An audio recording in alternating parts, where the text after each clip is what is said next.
ఈ మాటలు వింటున్న క్రైస్తవ జనమా, మీతో ఒక మాట చెప్తా.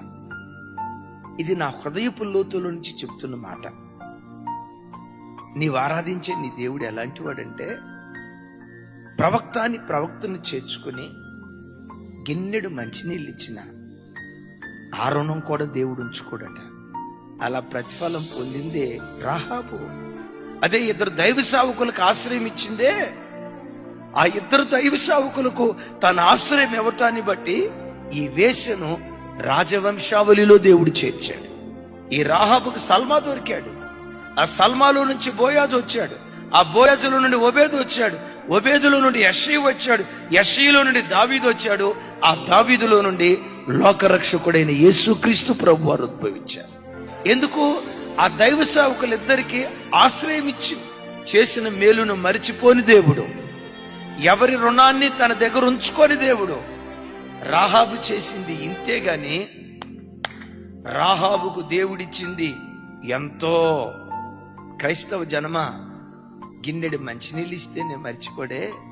నేనంట యేసు ప్రభు పిల్లలుగా ఉన్న మనం రక్షణ పొందిన నాట నుండి మనం తిన్నా తినకపోయినా ప్రతి నెల దేవునికి దశంభాగం ఇస్తామే.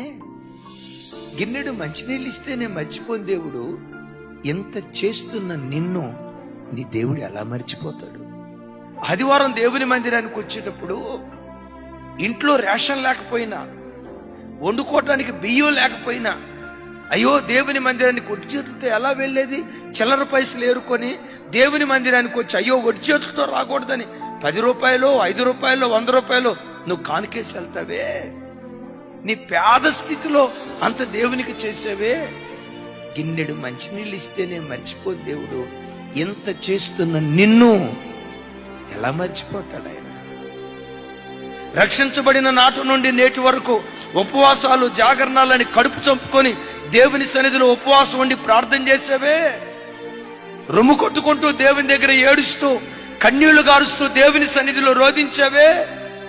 ఎంతగా ప్రార్థిస్తూ ఉపవసిస్తున్న నిన్ను నీ దేవుడు ఎలా మర్చిపోతాడు?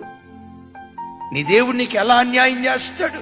తమ్ముడు, చెల్లి, గిన్నెడు మంచినీళ్ళు ఇస్తేనే మర్చిపోయిన దేవుడు ఎంత చేసిన నిన్ను, ఎంత చేస్తూ ఉన్న నిన్ను, నీ కుటుంబాన్ని మరచిపోవటానికి దేవుడు అన్యాయస్తుడు కాదు. తప్పకుండా ఒకానొక రోజు ఈ పంటంతా కోసుకునే కృప దయగల దేవుడు మనకు అనుగ్రహించును గాక.